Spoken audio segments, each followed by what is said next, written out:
If you need to request a refund on Whop, this video will walk you through the exact process step by step so you can do it quickly and correctly. Whether you bought a membership, digital product, or any other item through Whop, this guide will help you find the right order, submit your refund request, and track your issue afterward. If this video helps, make sure to hit the like button and subscribe for more simple tech tutorials and platform guides. Alright, let's jump in. First, open your browser and go to wchop.com. Then log in using the same email address you used when you checked out. This is important because Whop uses that email to connect your purchase to the correct account and order history. Once you're signed in, look for your profile photo in the top menu, click on it, and then choose Orders from the drop-down menu. After that, you'll be taken to your order history. Here, look under Billing History to find the specific transaction you want refunded.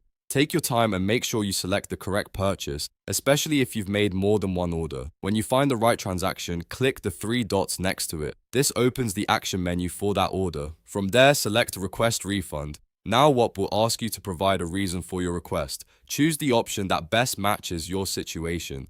Then explain your issue clearly in the text box. Be specific, polite, and detailed because that helps support understand your case faster. If you have any evidence that supports your request, such as screenshots, chat messages with the seller, or proof of an issue with the product, upload those files as well. The more relevant information you include, the better. Once everything is filled out, click Submit.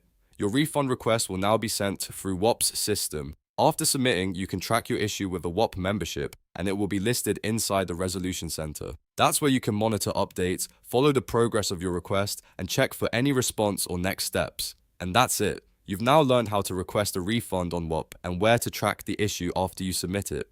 If this guide saved you time, please like the video and subscribe for more easy tutorials just like this one. Thanks for watching, and I'll see you in the next video.